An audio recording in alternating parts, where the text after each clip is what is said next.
By the way, so regarding conditioning and anti-conditioning, so of course the most important of all with regard to conditioning and anti-conditioning is the issue of sexual orientation. This is of course the most important, by far topic, and I spoke about quite a bit. I mean, this was something that was explicitly, I mean, maybe not the connection between these two phenomena, but I mean, I have certainly mentioned many times, I spoke about quite a bit, that part of the sins of the Israelis, historical sins, is that they condition their own children to become homosexuals, and this is widely done, and this is a crime against humanity. And it should be said that this is done not necessarily by, I mean, what's from the legal perspective is considered sexual abuse, because I mean, it should be said that, I mean, from the first place, and this was actually maybe started maybe 100 years ago, and it's something that did not start in Israel. There was an idea that gained traction throughout the world to populate intelligence services with pedophiles, and part of the idea initially was, I mean, to put them under control, like, and and like under medication, because it was already known, and it was widely known that this is a phenomenon that is inherited. I mean, most probably not in genetical, almost certainly not genetical at all, but just because of the abuse itself. I mean, creates like another generation of abusive behavior. This was known throughout history, and it was not new 100 years ago.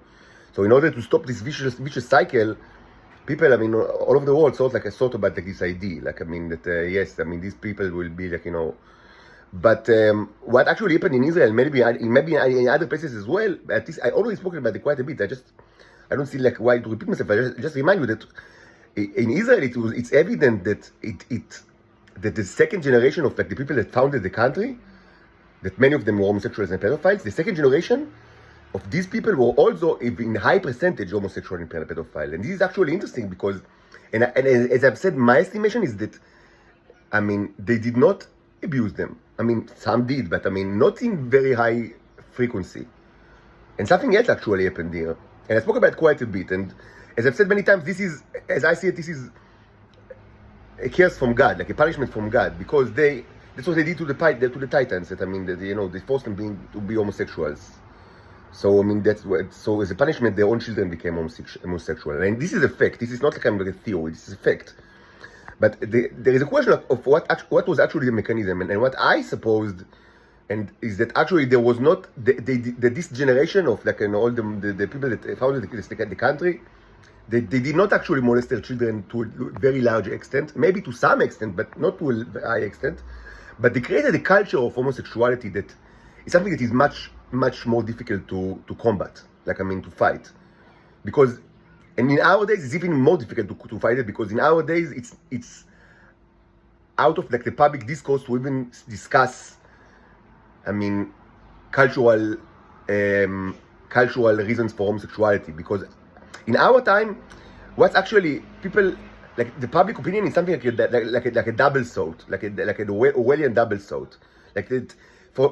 I mean, you should, like, I mean, in order to be like in line with with the cultural norms,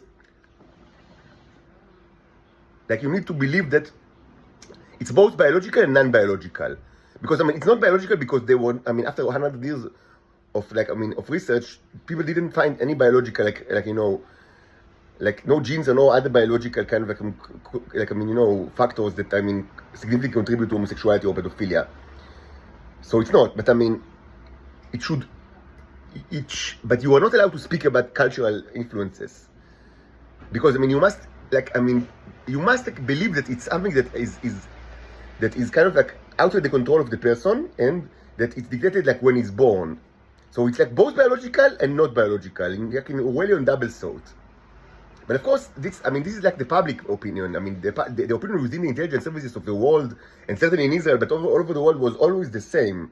They always thought that this is something that is mainly happens because of their own parents abused them, or the rabbis, or priests in the church, or whatever, or teachers. something. But I mean, that was always their opinion. I mean, it's not difficult to know because they are all like that. They all believe that this is something that, I mean, is done by someone else, that is done to him, that this person is mostly their father or a rabbi, something like that.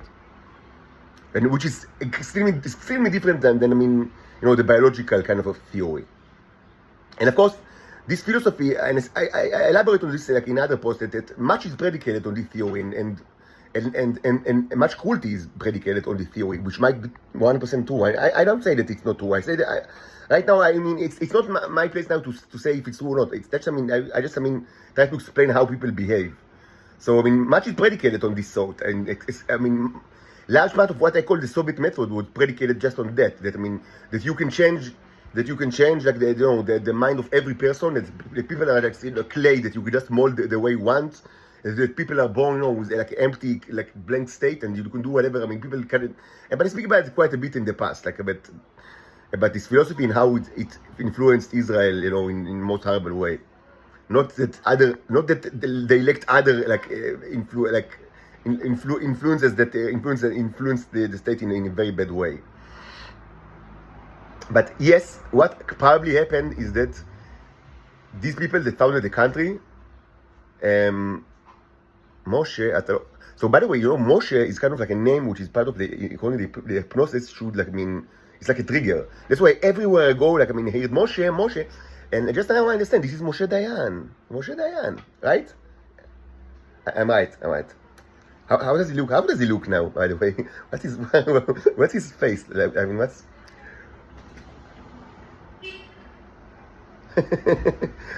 Moshe, אתה לא קיפוד, but you're soon gonna be. I assure you. Near East archaeology. I also like Near East archaeology. Like really, I really do. No, I really do. It's not a joke. I totally understand the passion about it. Really, no, it's not in a cynical way. I really do.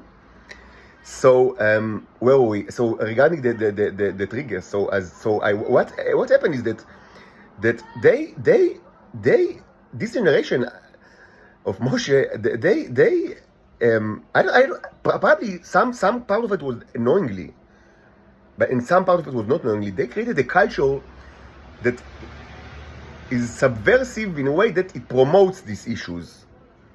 In a very obvious way. I mean, once you started to be aware of it, and it's actually probably that this actually affected their children much more than any other way, like with regards to sexual orientation. And of course, for the Titan children like myself, it was always, I mean, since 100 years ago, large part of their education project, to make them like that. Now, with regards to this, I know it's funny, but I mean, those that know me, they know that I like a woman with a big breast, like my ex-wife. I mean, it's not like it's not. I also dated such women in the past. It's not so. And I several times in the past, mostly in the Evernote account, I spoke about like things that happened to me when I was a child, even a young child, that I think like that I think kind of like cemented this into my mind, like that it's like the greatest thing is like a woman with very big breasts. And I actually remember these events, which is funny because I mean, according to this theory, these things happen to you without you knowing. But I mean, I actually remember these things. Like I mean, I felt like a list of this stuff like in Evernote, and some of these things are obviously things that I was exposed to because my father actually allowed it to happen or intentionally made that happen. So like I will see like posters not like highly pornographic, but erotic, things that presumably children should not see. But it's always like a woman with with a very big breast, so and it happened several times when I was a child, so I remember it. And maybe and I spoke about it in this blog. So maybe there is so with regards to the anti-triggering that I discussed in the previous video, maybe, I don't know, but maybe this was also something kind of like anti-triggering that is done in order to combat the hypnotic effect that I was affected, so I will not become homosexual, but instead I will like a woman with big boobs, which I actually do. And I also married such a woman, so it's not that, it's not a surprise, but it's all very funny, but it's also so sad because you understand that this country was, built on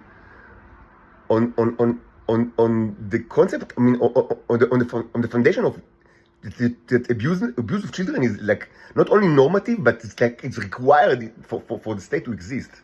That I mean, that these people that I found in the country not only abused their own children, they abused every children that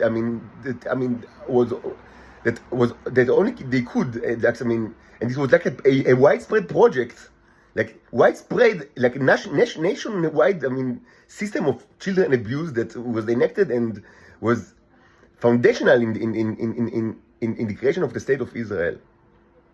It's so sad, but again and again and again I should say, Israel does not exist. איפה היינו ומה עשינו? This is all ancient history. It's like archaeology. It's archaeology. Because the state does not exist as a sovereign entity. The Americans are the people that, I mean, with regards to practical matters, we should only speak about the United States or the entire earth. We should not speak about Israel at all, because this is just a trash can. It's the place to put all the trash of the empire. Just as to throw all the trash of the empire.